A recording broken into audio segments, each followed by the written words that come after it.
जी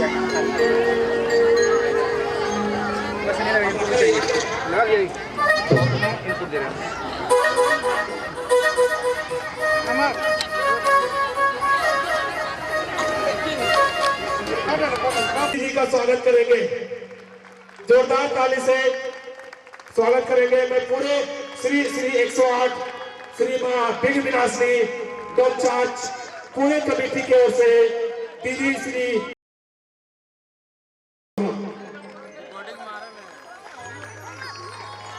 आप पुनः अपने स्थान पे बैठ जाएं, क्योंकि अब कुछ ही क्षणों में भागवत कथा का आयोजन प्रारंभ किया जाएगा।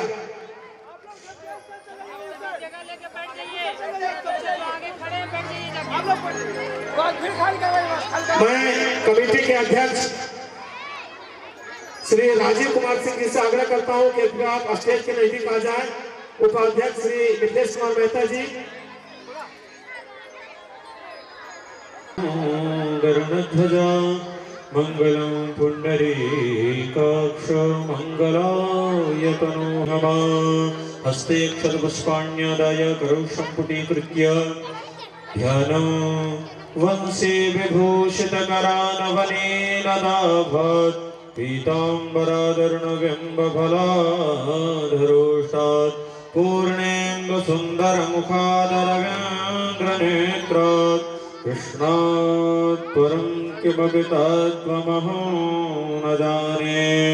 कृष्णाय वासुदेवाय हरये परमात्मने प्रणतक्लेशनाशाय गोविन्दाय नमो नमः।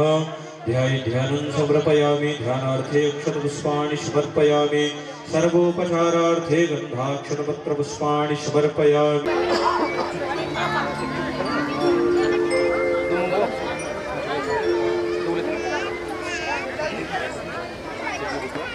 पुष्पाणि गृहीत्वा पुराण पुरुषोत्तम ध्यानो।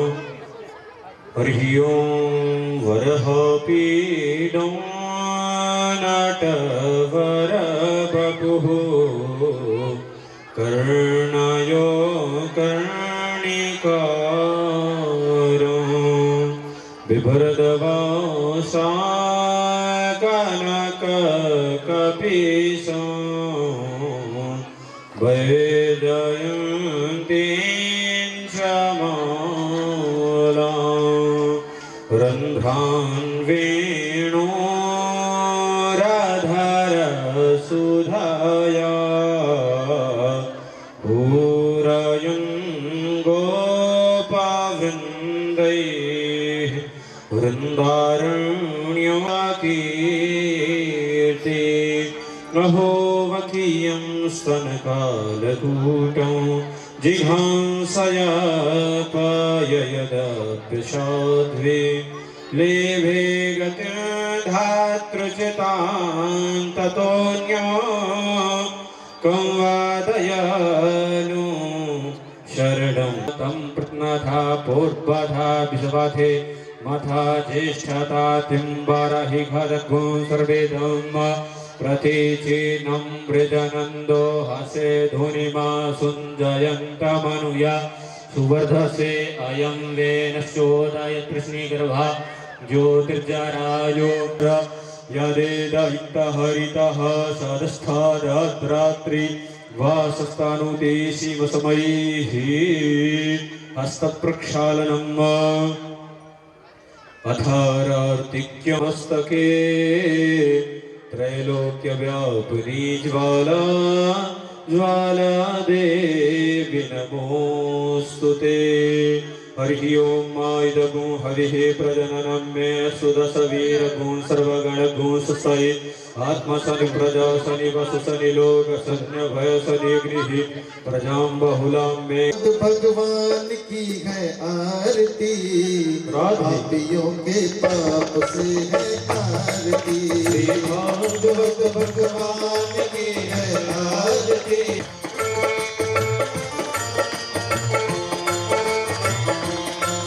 ये अमल कंठ ये मुक्ति पंथ ये वेद निराला नव ज्योति जगाने वाला। ये अमर ग्रंथ ये मुक्ति पंथ ये पंचम वेद निराला नव ज्योति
लाजे पूर्णा गजाति करगे नरसाल पुष्पे।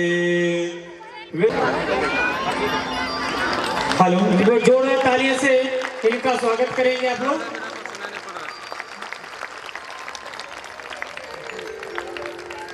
खाना खा के सो जाओ, खाना खा के सो जाओ। कैसे लैपटॉप भी नहीं लाइट चल बाहर से फोन कर अब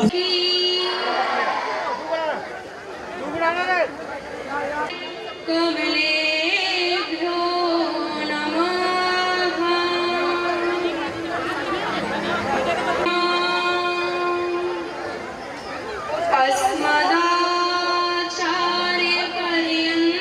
अस्मदाचार्यपर्यन्तां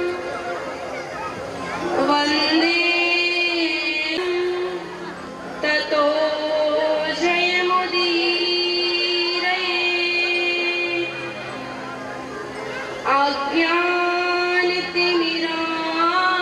अज्ञानतिमिरान्धस्य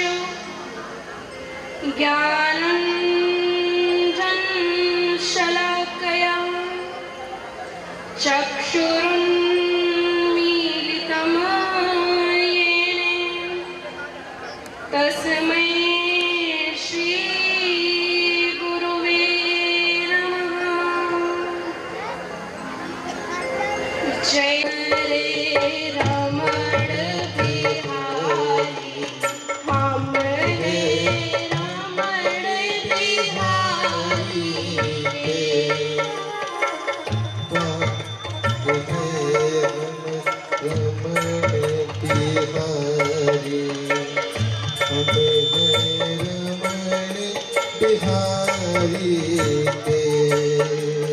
ठाकुर हमरे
सदस्य हैं बड़े भाव के साथ इस कार्य में लगे हुए हैं।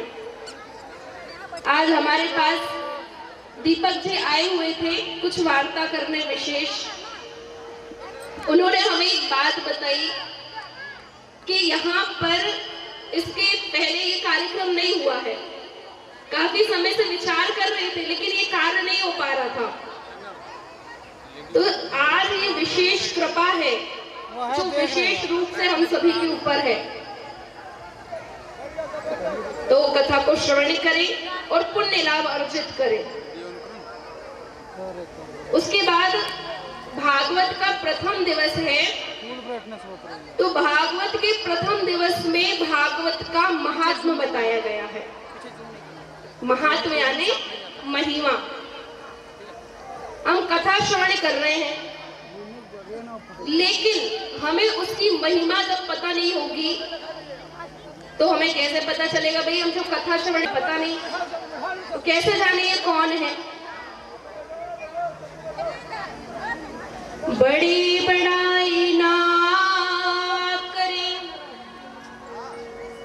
बड़ी न बोले बोल,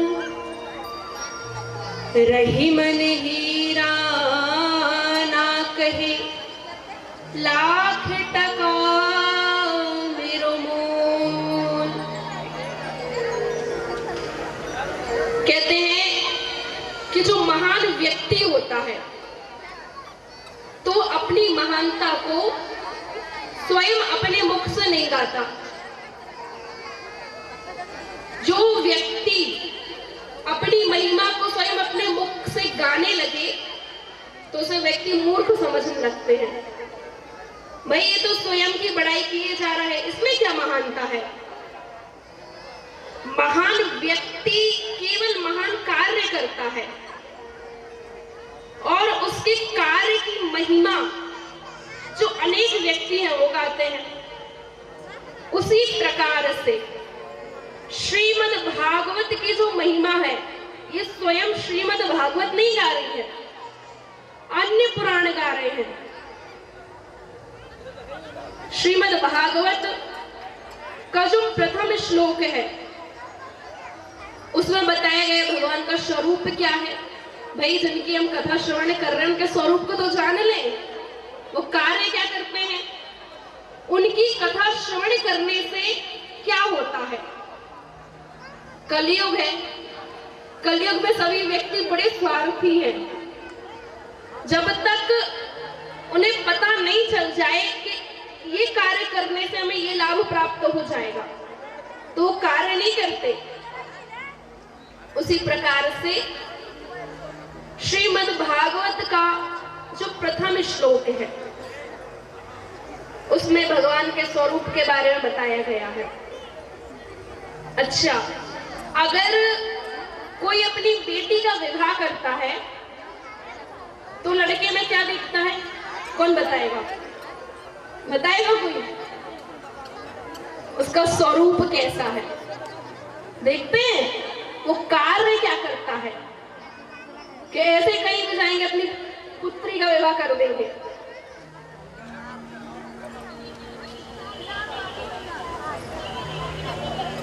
उसका स्वरूप कैसा है, वो कार्य क्या करता है, ये विशेष रूप से देखेंगे। तो हम सबको भी अपनी बुद्धि रूपी पुत्री का विवाह भगवान के साथ करना है तो जानना आवश्यक है। एक बार प्रेम से बोल दीजिए। नहीं पता क्या बोलना है? प्रेम से बोलिए। आवाज नहीं आ रही। जनता के हिसाब से देखिए, हमें अकेले बैठे हुए हैं, आप सभी को आवाज आ रही है कि नहीं? आप बोलेंगे दीदी तो माइक में बोल रही है। जितने व्यक्ति हैं सभी की आवाज हम तक पहुंचनी चाहिए। प्रेम से बोलिए। वाह। तो हम भगवान के स्वरूप को जानेंगे। सच्चिदानंद रूप विश्वोत्पत्त्यादि हेतवे तापत्रय विनाशाय श्री कृष्णाय वयं नमः।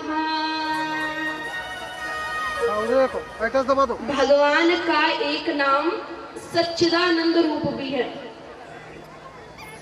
सच, पहला शब्द क्या है? सच। पहले ही बता दिया गया कि स्वरूप कैसा है? सत्य है। अब सत्य क्या है? लेकिन आप और हम सत्य हैं? बताइए। हमें आप विराजमान है, आप सभी यहाँ आए हुए कथा श्रवण करने, तो हम सत्य हैं? हाँ या ना तो बोलिए भाई। हाँ, हम सत्य हैं, तो फिर हमारा नाश क्यों होता है? जो सत्य होता है उसका तो कभी विनाश नहीं होता। हम कैसे सत्य हैं? क्षणिक, जिसके बारे में ये नहीं पता कि इसका कब विनाश हो जाए। क्या पता कब कौन यहां से चला जाए, गोविंदाय नमो नमः हो जाए। कहीं लिखा है भाई इतने दिन के लिए आए हो? हम सच नहीं है। क्या ये जगत सत्य है जो दिखाई दे रहा है? ये भी बताना पड़ेगा। नहीं है। तो फिर सत्य क्या है? डेफिनेशन क्या है सत्य की? वाह, बहुत सुंदर, तालियां बजाइए जोरदार।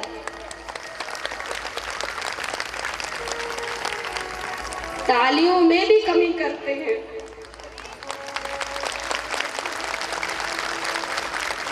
देखिए, 7 दिन जैसा हम कहेंगे वैसा करना पड़ेगा। खूब जयकारे भी लगाने होंगे, खूब तालियां भी बजानी होगी। तो सत्य की डेफिनेशन क्या है ना? सत्य जो कभी परिवर्तित ना हो, जो कभी बदले ना। आप और हम तो परिवर्तित होते हैं। बालक थे, बड़े हुए, वृद्ध हुए, फिर चल बसे। जो प्रारंभ में भी सत्य है, जब हम नहीं थे संसार में तब भी सत्य थे, और जब हम हैं संसार में तब भी सत्य है, और जब हम इस धराधाम को छोड़ करके चले जाएंगे तब भी वे सत्य रहेंगे। अविनाशी है। ऐसे सत्य केवल और केवल हमारे प्रभु हैं। चित्त, ये सच बताया गया, सच्चिदानंद रूपाय का सत चित्त। देखिए, चित्त के 2 अर्थ होते हैं। एक तो प्रकाश, एक जो हमारे हृदय में विराजमान है, भगवान का स्वरूप चित्त स्वरूप विराजमान है। हमें प्रकाश की आवश्यकता पड़ती है। भैया कितना प्रकाश है, देखिए कितने बड़े बड़े लाइट लगे हुए हैं। सूर्य देवता भी हमें प्रकाश देते हैं। तो भगवान जो है चित्त प्रकाश स्वरूप है, उनको प्रकाश की आवश्यकता नहीं पड़ती। भगवान स्वयं, ये जो सूर्य देवता हमें प्रकाश देते, इनको भी प्रकाशित करते हैं। और दूसरे चित्त स्वरूप में हमारे हृदय में भी विराजमान है। सत चित आनंद। आनंद क्या है बताइए भाई? आनंद क्या है भाई? कहीं घूमने चले गए, बढ़िया सी मूवी देख ली, आनंद आ गया, अंदर का विषय है। वाह, एक बार फिर से जोरदार तालियां बजाइए।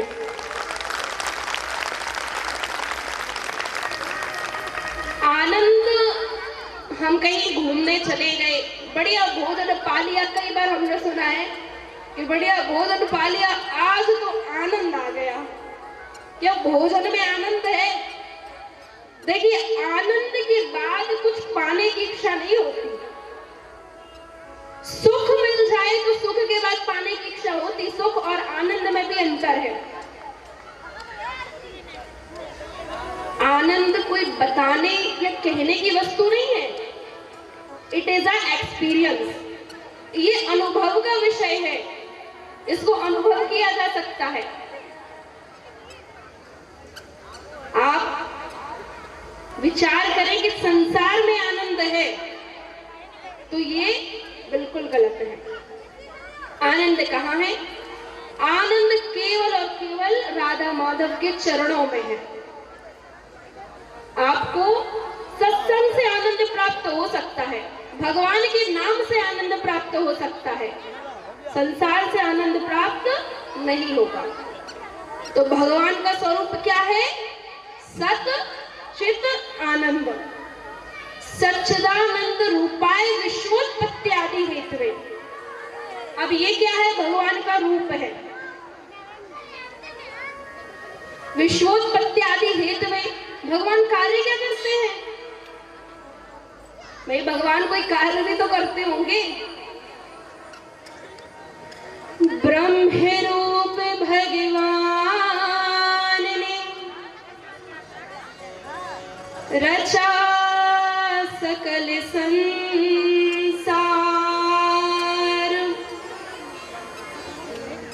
विष्णु ते पालन करे, रुद्र करे संहार। ये संसार जो दिख रहा है इसे किसी ने बनाया होगा?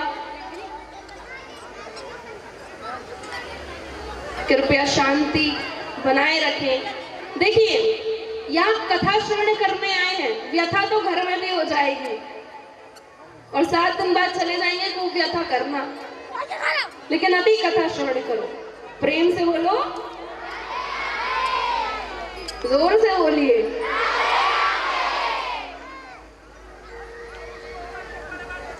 ब्रह्मा जी ने इस संसार को बनाया है और अब संसार बन गया, उत्पत्ति हो गई तो पालन भी होगा। पालन कौन करता है? विष्णु भगवान। अब जिसकी उत्पत्ति हुई है, पालन हो रहा है, तो उसका संहार भी सुनिश्चित है। संहार कौन करते हैं? भोले बाबा। लेकिन हमारी जो उत्पत्ति है, पालन है, संहार है, इसमें और भगवान की जो उत्पत्ति पालन संहार है, अंतर है। कैसे? यहाँ उत्पत्ति होती है संसारियों में तो ममता जुड़ जाती है, लेकिन वहां उत्पत्ति हुई तो कोई ममता नहीं होती। पालन है तो अभिमान है। कैसा अभिमान? भाई हम घर चला रहे हैं, होता है ना अभिमान पालन का। हम ये कार्य नहीं करेंगे तो होगा नहीं, हम ये करते हैं, ये क्या है? ये अभिमान है। अच्छा, भगवान ने कभी आकर के कहा कि हमने संसार को बनाया, हम ऐसा करते हैं, हम वो करते हैं? कहा कभी आकर के? नहीं, क्योंकि उनमें अभिमान नहीं है और संसारियों में अभिमान है। और जब सृजन होता है तो शोक होता है संसारियों में। कोई चला गया छोड़ करके तो शोक हो जाएगा। कई बार तो क्या कहते हैं, अरे भगवान इसको क्यों उठा लिया, मुझे उठा लेते। अगर भगवान सच में आ गए ना और कहे चल ठीक है उसको छोड़ा, तुझे ले जाते हैं, तो हाँ जोड़ लोगे भाई, लेके जाओ। बोलो जाओगे? तो भगवान की उत्पत्ति, पालन, संहार में और जीव में, दोनों में बहुत अंतर है। उसके बाद बताया गया है सच्चिदानंद रूपाय विश्वोत्पत्त्यादि हेतवे तापत्रय विनाशाय। अब देखो, स्वरूप जान लिया भगवान का, भगवान का कार्य जान लिया। अब सबसे इंपॉर्टेंट बात कि भगवान की कथा श्रवण करने से क्या होता है, ये जानने के लिए आए ना सब, हाँ कि नहीं? तो प्रेम से बोलिए और जोर से। अब भगवान की कथा श्रवण करने से तापत्रय विनाशाय, 3 प्रकार के ताप हैं। देखिए ध्यान से श्रवण करिएगा, हम पूछ भी सकते कि हम क्या श्रवण करा रहे हैं। दैहिक, दैविक, भौतिक, 3 प्रकार के ताप होते हैं और इन तीनों प्रकार के तापों से हर व्यक्ति हमेशा घिरा होता है। अब 3 प्रकार के ताप कौन से हैं? तो विचार तो आएगा, दैहिक, दैविक, भौतिक, ये है क्या? दैहिक ताप यानी आपके देह से संबंधित कष्ट, पैरों में दर्द होना, कमर में दर्द होना, सर में दर्द होना, ये क्या है? दैहिक ताप। और दैविक, देवताओं के द्वारा दिया जाने वाला ताप। अब कैसे? अब विचार किया, भाई फसल इतनी बढ़िया हो गई है, अब बस इसकी कटाई करवा के कल बेचेंगे, धन आ जाएगा। अब पता चले रात्रि में बारिश हो गई, पूरी फसल जो थी सब खराब। ये किसके द्वारा दिया गया? देवताओं के द्वारा। भूकंप आ जाना, अकाल पड़ जाना, वर्षा हो जाना, ये सब दैविक ताप के अंतर्गत आता है। अब भौतिक, माइंड में डिप्रेशन हो जाना, टेंशन है, अरे ये व्यक्ति हमसे आगे कैसे बढ़ गया, इसी में परेशान हो जा रहे हैं। ये 3 प्रकार के ताप से हर प्राणी घिरा है। अब इससे बचा कैसे जाए? बचने का भी तो साधन होगा। तो बताया गया है इससे बचने के लिए भगवान की कथा रूपी छतरी का प्रयोग करिए, क्योंकि इसकी वर्षा निरंतर हो रही है। तो बताया गया है तापत्रय विनाशाय श्री कृष्णाय वयम नमः। हम भगवान को क्यों प्रणाम करें? जो सत धन चित आनंद स्वरूप है, विश्व की उत्पत्ति पालन सृजन करता है, तीनों प्रकार के तापों का विनाश करते हैं। ऐसे श्री कृष्ण भगवान को हम सभी बारंबार प्रणाम करते हैं। बोलिए बाकी बिहारी लाल की। उसके बाद बताते हैं, नेमी शारण्य की पावन भूमि पर 88,000 संत जन विराजमान हैं। सोनका आदि ऋषियों को सूत जी महाराज कथा श्रवण करा रहे हैं। यही मंगलमय कथा श्रवण करा रहे हैं। हम सबसे अपने मन को वहीं लेकर के चलेंगे। सोनका आदि ऋषि सूत जी महाराज से प्रश्न करते हैं।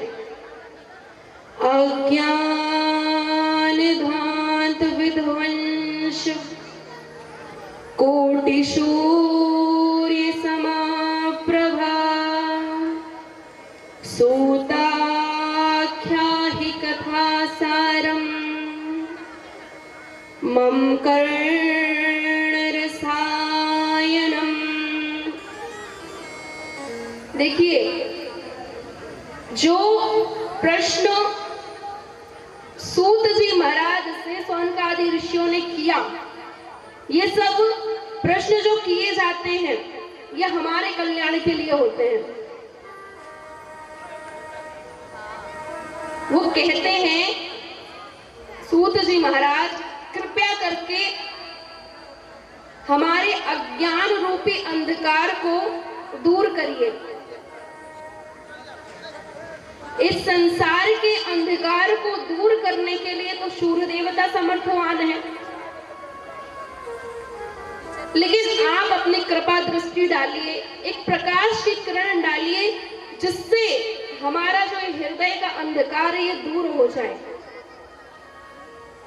पवित्रों में परम पवित्र कथा श्रवण कराइए, जो इस संसार के भय को दूर करा दे।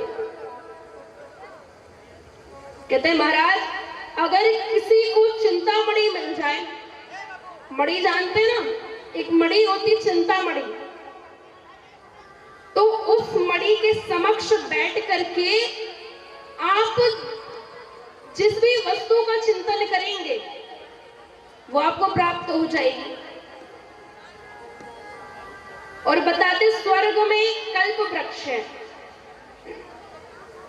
आप कल्प वृक्ष के नीचे बैठ करके जिस वस्तु की कल्पना करेंगे वो आपको प्राप्त करा देगी।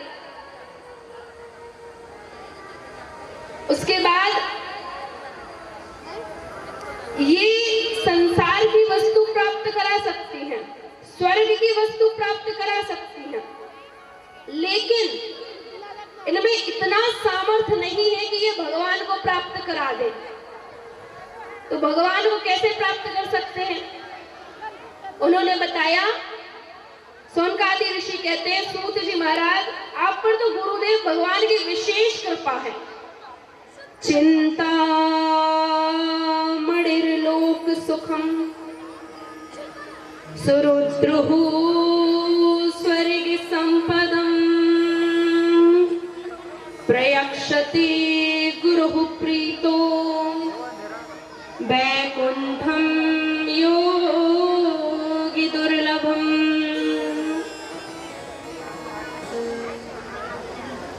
कहते हैं कि गुरुदेव भगवान की कृपा हो जाए तो जो समस्त योगियों को भी दुर्लभ वैकुंठ है वो प्राप्त करा देगी।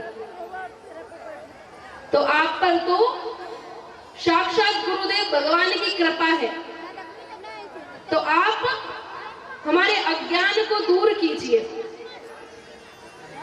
सूत जी महाराज ने कहा, आपका इतना प्रेम देख करके हम अवश्य ही आपके भय को दूर करेंगे। देखिए, संसार में सबसे बड़ा भय क्या है?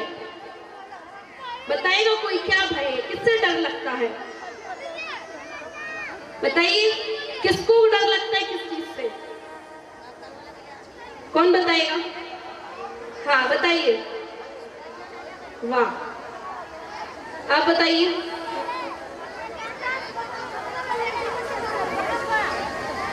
ऐसे नहीं चलेगा, बताना तो पड़ेगा। अच्छा, सांप से इसलिए डर लगता है वो भाई काट लेगा तो मृत्यु हो जाएगी, इसलिए लगता है ना। तो भय किससे लगा? सर्प से नहीं, मृत्यु से। एक बार जोरदार तालियां बजाइए।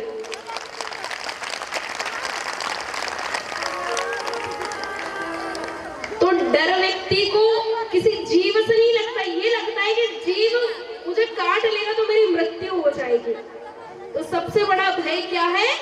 मृत्यु। अब देखिए, संसार में आए हैं तो जाना तो सुनिश्चित है। मृत्यु मंगलमय कैसे हो? काल व्याल मुख ग्रास त्रास निर्णास हेतवे श्रीमद् भागवतम शास्त्रम कलोकीरेण भाषितम। अब जैसे कि बताया कि सर्प से डर लगता है, तो एक बहुत विशेष बात बता दे कि हर व्यक्ति काल सर्प के मुख में बैठा हुआ है। जितने यहाँ विराजमान है सब बैठे हैं, पर वो दिखाई नहीं देता। अब काल रूपी सर्प के मुख में बैठा हुआ है, तो ना जाने कब किसका गोविंदाई नमो नमः हो जाए। कब सर्प, देखिए सर्प के मुख में बैठे हैं, तो ना जाने सर्प कब अपना मुख बंद कर ले। अब जहां मुख बंद हुआ तो जय श्री राम। तो मृत्यु मंगल में कैसे हो? अब सुखदेव जी महाराज बताते हैं, मृत्यु 7 दिन में मृत्यु को श्राप लगा राजा परीक्षित जी को, कि 7 दिन बाद आपकी मृत्यु होनी है। तो सुखदेव जी महाराज राजा परीक्षित को कथा श्रवण कराते हैं। अब जैसे ही कथा श्रवण कराने के लिए बैठे, ये बात देवताओं को पता चल गई। देवताओं ने क्या किया, अमृत का कलश लिया और अमृत का कलश लेकर के पहुंच गए।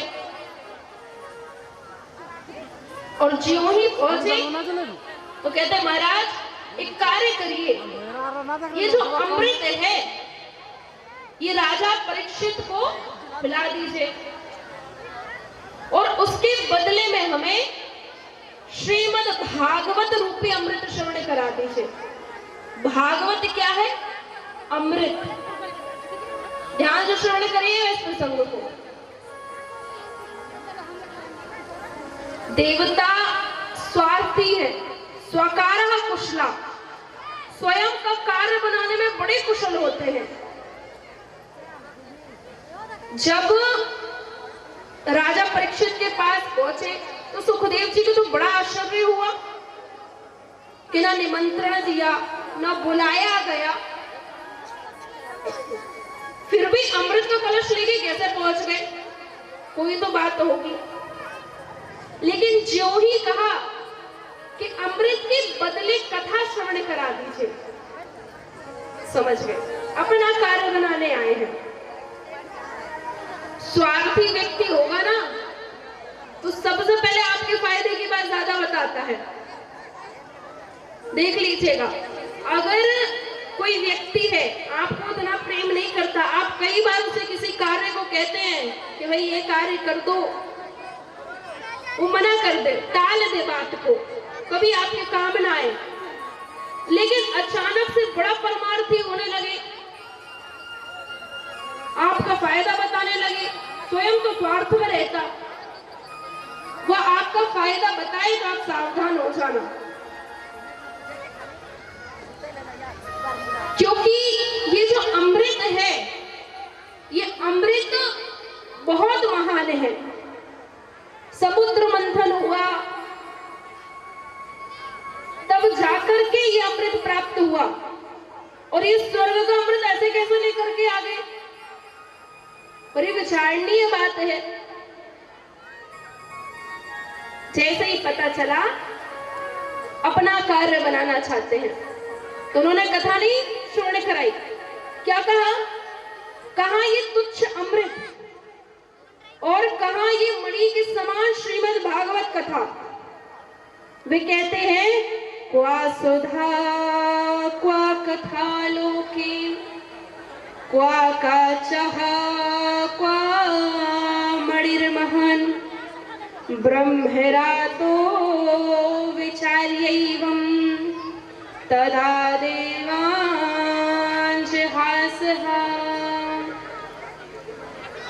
लेकिन आप ये विचार करिए कि अमृत को तुच्छ क्यों कह रहे हैं। अमृत को पीने से तो व्यक्ति अमर हो जाता है और भागवत को मणि समान बता रहे हैं, तो कहते हैं नहीं नहीं, ये अमृत तो महान है लेकिन श्रीमद् भागवत रूपी अमृत के सामने महान नहीं है। क्यों, सामने अमृत का कलश लेकर के खड़े हुए हैं कि हमें कथा श्रवण करा दीजिए, देवताओं को भगा दिया लेकिन कथा श्रवण नहीं कराई। देवता बेचारे भागे भागे गए ब्रह्मा जी के पास, ब्रह्मा जी को सारी बात बताई कि अमृत का कलश लेकर गए तब भी कथा श्रवण नहीं कराई। ब्रह्मा जी ने कहा चिंता मत करो, पहले देखो तो सही कथा श्रवण करने से होता क्या है। अब जब 7 दिन संपूर्ण हो गए तो राजा परीक्षित को मुक्ति मिल गई। अब जैसे ही ब्रह्मा जी ने ये देखा बड़ा आश्चर्य हुआ,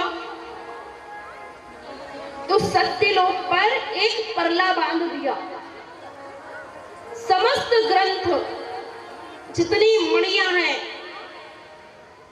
सबको एक पालने पर रख दिया और दूसरे पालने पर श्रीमद् भागवत महापुराण को रख दिया। सब साधन ऊपर भय भागवत भई महान। जो श्रीमद् भागवत का पलरा था वो नीचे ही रह गया अपनी महानता के कारण, और दूसरा पालना ऊपर हो गया। जिसमें भार होगा वही तो झुकेगा। कहते हैं झुकता वही है जिसमें जान होती है, अकड़ना तो मुर्दों की पहचान होती है। देखिएगा कोई वृक्ष लगा होगा, हरा भरा होगा, उसमें फल लगे होंगे तो वो झुका हुआ होगा, और कहीं एक सूखा वृक्ष होगा जिसमें ना पत्तियां हैं ना फल है, हरा भरा है नहीं, सूख गया, तो वो कैसा होगा? अकड़ा हुआ बिल्कुल। तो उसी प्रकार से श्रीमद् भागवत महान है, अपनी महानता के कारण झुक गई और सब साधन ऊपर हो गए। जितने भी संत थे, देवता थे, सभी ने जब इस दृश्य को देखा उसी समय घोषणा कर दी कि श्रीमद् भागवत श्रवण करने से व्यक्ति की मुक्ति निसंदेह है। और श्रीमद् भागवत कोई ग्रंथ नहीं है, ये जो आपके सामने विराजमान है भागवत जी, ये कोई ग्रंथ नहीं है, कोई पुस्तक।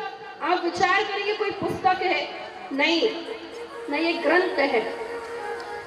ये साक्षात भगवान श्री बांके बिहारी लाल का स्वरूप है। इसके शब्द शब्द में भगवान समाये हुए हैं। तो श्रीमद् भागवत के श्रवण मात्र से, दर्शन मात्र से आपकी मुक्ति निसंदेह है। एक बार प्रेम से बोलिए। माताएं तो जो यहाँ बैठी है वो बोल ही नहीं रही है, भाई सभी को बोलना पड़ेगा। प्रेम से बोलिए और जोर से। उसके बाद प्रश्न करते हैं सौनका आदि ऋषि सूत जी से। वे कहते हैं कि श्रीमद् भागवत की ये जो सप्ताह विधि 7 दिन ही क्यों होती है? ये परंपरा कहां से चली आई? भाई 7 दिन ही होती है, 6 दिन क्यों नहीं होती, 5 दिन क्यों नहीं होती? तो बताते हैं कि ये जो सप्ताह श्रवण विधि है, ये इसका प्रारंभ कहां से हुआ? एक बार नारद जी बद्री विशाल में भागे भागे जा रहे थे। उन्हें सनत कुमार मिले। जब सनत कुमार मिले तो वे देख करके नारद जी को बड़े प्रसन्न हुए। अगर कोई संत है उसे कोई दूसरा संत मिल जाए तो बड़ा प्रसन्न होता है कि आज तो कुछ भगवत चर्चा जरूर होगी, सत्संग करेंगे। देखकर बड़े प्रसन्न हुए। अब जैसे ही समीप पहुंचे तो क्या देखा? जो नारद जी का मुख है वो बड़ा ही उदास दिखाई दे रहा है। तो सनत कुमार ने पूछा, कथम ब्रह्मण्य दीन मुख कुतिस चिंता तरो भगवान। आपका मुख इतना मलिन दिखाई दे रहा, क्या कारण है? आपको देखकर तो ऐसा प्रतीत होता है मानो किसी व्यक्ति के पास, निर्धन व्यक्ति के पास बहुत सारा धन आ गया हो और उसके बाद उस धन का हरण हो गया हो तो व्यक्ति बड़ा उदास हो जाता है। आपको देखकर भी ऐसे ही लगता है। आप तो संत ठहरे, बाबा ठहरे, इतने बड़े वैरागी हैं आप तो। आज तक नारद जी ने झोपड़ी भी नहीं बनाई है उनका कोई घर। वे 2 घड़ी से अधिक कहीं ठहरते ही नहीं है। आपको ये उचित नहीं है, ये शोभा नहीं देता। नोचितम वद कारणम, क्या कारण है, हमें कारण बताइए। अब उन्होंने बताया कि मैं इस मृत्यु लोक में आया था। मृत्यु लोक यानी ये संसार, मृत्यु लोक में आया था कि मुझे शांति मिल जाए, शांति के लिए। अब मैं जैसे ही आया, पुष्कर, प्रयाग, कुरुक्षेत्र, हर तीर्थ में गया, लेकिन मुझे कहीं शांति नहीं मिली। मैंने विचार किया कि मुझे संतों के पास शांति अवश्य मिलेगी। मैं संतों के पास गया, पर आजकल कई संतों का, सभी का नहीं, बड़ा बुरा हाल है। पहले संत महान कैसे होते थे? त्याग से, तपस्वी से। कितने बड़े तपस्वी है ये, इनने ये त्याग दिया, किसी ने मौन धारण कर लिया। अब उल्टा हो गया है, जिसके पास जितना बड़ा वैभव है, यश है, प्रतिष्ठा है, वही बड़ा है बस। अब नारद जी कहते हैं, हमने पूछा ये बंगला किसका बना है भाई? बोले त्यागी जी महाराज का। त्याग कैसा? ये शोर कहां से आ रहा है? मौनी जी के आश्रम से। फिर मौन कैसा? ये बच्चे किसके डोल रहे हैं? ब्रह्मचारी जी के। कहते मुझे तो संतों के पास शांति नहीं मिली। तब मैंने विचार किया कि ग्रस्तों के पास जाएं। महाराज, ग्रस्तों का तो और बुरा हाल है।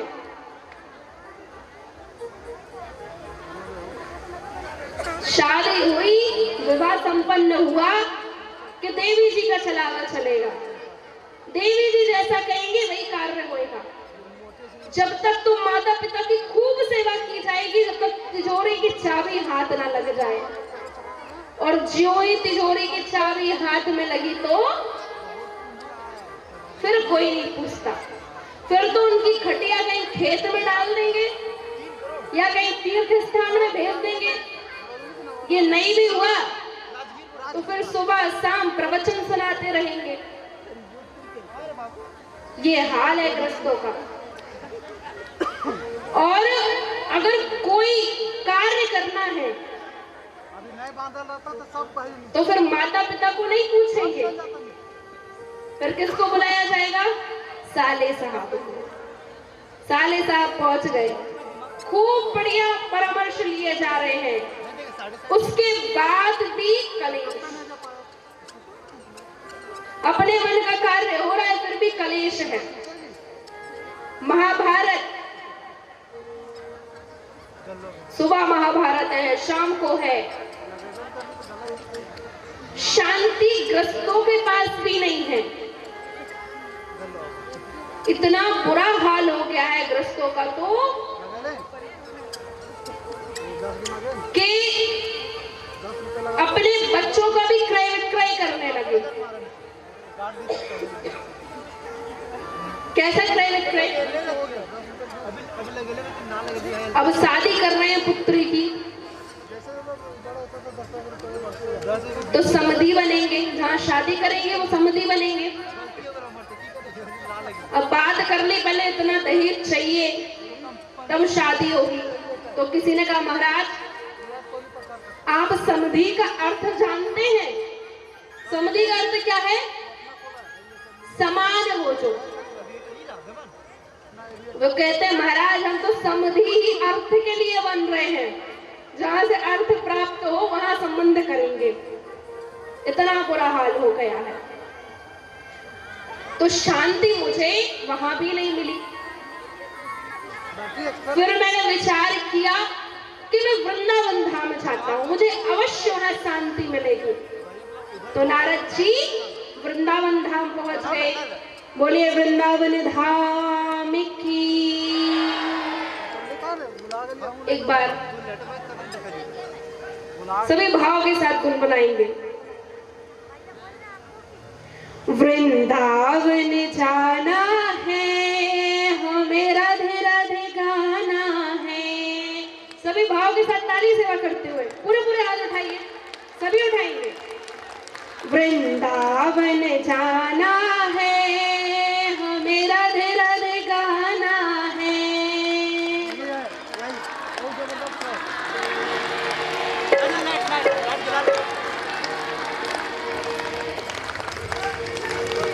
माइक चलते, आवाज आनी चाहिए सभी की। एक बार हम गाएंगे, एक बार आप, भैया जी नहीं गाएंगे। वृंदावन जाना है, हमें राधे राधे गाना है। और जोर से।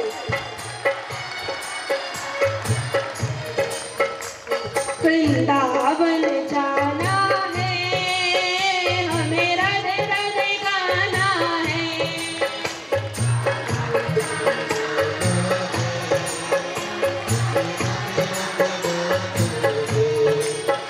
वृंदावन जाना है, हमें राधे राधे गाना है। पूरे पूरे हाथ उठा के ताली से करते हैं।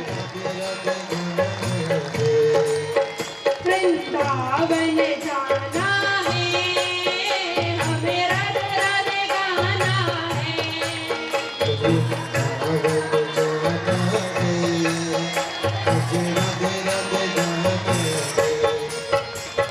राधे राधे गाना है, राधे राधे गाना है। राधे राधे गाना है, राधे राधे गाना है। राधे राधे गाना है, राधे राधे गाना है। राधे राधे गाना है, राधे राधे गाना है। वृंदावन जाना है, हमें राधे राधे गाना है। गाइए सभी भाव से, मीठी मीठी ताली से बजाएं। वृंदावन जाना है, हमें राधे राधे गाना है।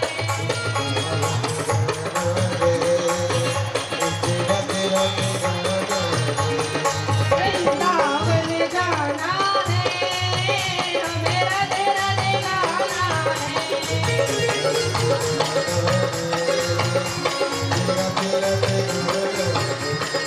हमें राधे राधे गाना है।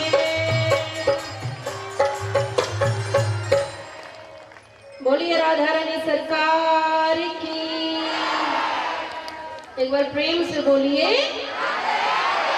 मस्ती में बोल दीजिए। तो नारद जी वृंदावन धाम पहुंचे। वृंदावन धाम में उन्होंने एक आश्चर्य देखा। यमुना जी के समीप जब नारद जी गए, बोलिए यमुना महारानी की।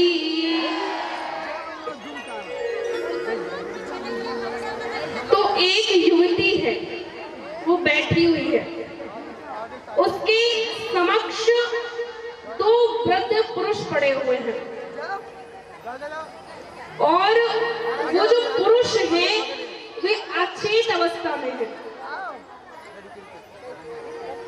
वो स्त्री उन पुरुष को उठाने का प्रयास करती, आवाज लगाती, उठ जाओ, अनेक प्रयास करती। उस स्त्री के समक्ष कुछ और स्त्रियां उसे घेरे हुए खड़ी हैं। कोई पंखा चला रही है, तो कोई चरणों के समीप बैठी है। जब नारद जी ने इस दृश्य को देखा, उन्होंने विचार किया कि मैं इस स्त्री के समक्ष जाऊं और इससे इसकी इस समस्या